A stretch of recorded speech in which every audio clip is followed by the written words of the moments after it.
जी नमस्कार, आदाब, सत श्री अकाल। मैं हूं भोलानाथ और आप देख रहे हैं HD न्यूज।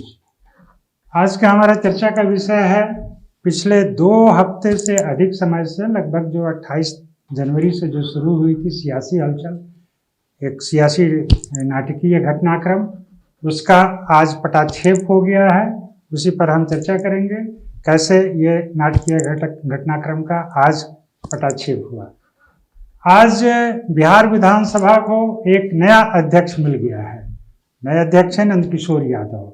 आपको बता दें कि गत 28 जनवरी को नीतीश सरकार के शपथ लेने के साथ ही विधानसभा को एक लेटर दिया गया था NDA की तरफ से कि मौजूदा अध्यक्ष यानी पिछले स्पीकर अवध बिहारी चौधरी में NDA का विश्वास नहीं रहा है।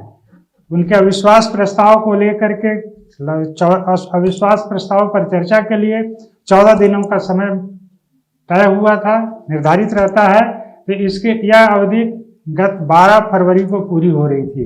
गत 12 फरवरी के पूरे सियासी घटनाक्रम से आप सभी परिचित हैं। किस तरह से 125 के मुकाबले 112 मतों से अवध बिहारी चौधरी की कुर्सी चली गई थी। अब उसके बाद हुआ था कि अब नया अध्यक्ष कौन होगा, इसको लेकर के चर्चाएं चल रही थी। फिर भाजपा ने नंदकिशोर यादव को अपना अध्यक्ष पद की जिम्मेदारी सौंपी। नंदकिशोर यादव भाजपा के वरिष्ठ नेता रहे हैं, पूर्व मंत्री भी रहे हैं और पिछले विधानसभा में भी उनके अध्यक्ष बनाए जाने की चर्चा थी, लेकिन कुछ सामाजिक समीकरणों के चलते वह नहीं बन पाए थे और उनकी जगह विजय कुमार सिन्हा को अध्यक्ष बनाया गया था।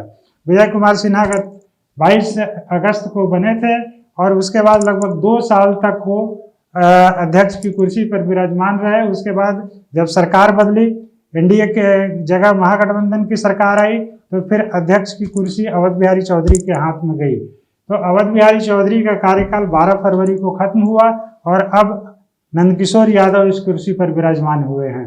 नंदकिशोर यादव के साथ ही एक विधानसभा के कार्यकाल में 3 बार विधानसभा अध्यक्ष बदलने की एक ये रिकॉर्ड भी कायम होता हुआ दिख रहा है। तो जब आज अध्यक्ष के रूप में नंदकिशोर यादव की विधिवत घोषणा हुई, वो सदन में गए तो वहां पर लोकतंत्र की एक अलग तरह की खूबसूरती भी देखने को मिली।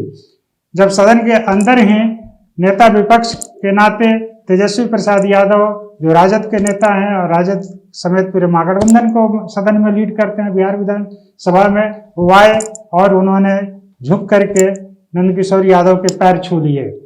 इसके बाद नेता सदन नीतीश कुमार आए आगे बढ़ करके और दोनों एक साथ अध्यक्ष के आसन तक नंदकिशोर यादव को दाएं बाएं होकर के और साथ लेकर के गए।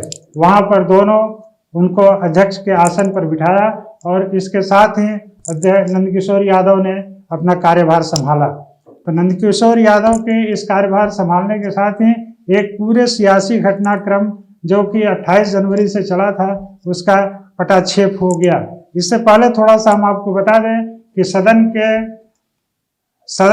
के अंदर जाते समय पोर्टिको में मुख्यमंत्री नीतीश कुमार और लालू यादव की मुलाकात भी हो गई।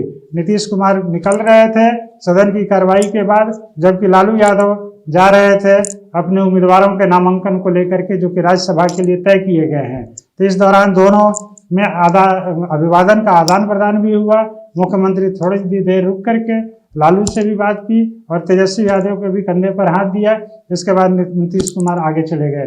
तो इस तरह से देखिए कि सदन में कल तक जिसको लेकर के चल रहा था कि एकदम तलवारें खिंच गई हैं और अब क्या होगा, कैसे होगा, कौन दुश्मन है कौन शत्रु है, ये पता नहीं चल रहा था। लेकिन आज जब सदन की कार्रवाई शुरू हुई तो नीतीश कुमार ने, तेजस्वी यादव ने, विपक्ष के अन्य सदस्यों ने, अवध बिहारी चौधरी तक ने, सबने नंदकिशोर यादव को सदन के अंदर भी बधाई दी और बाद में जब वो अपने अध्यक्षीय चैम्बर में बैठे तो वहां भी जाकर के सारे लोगों ने बधाई दी।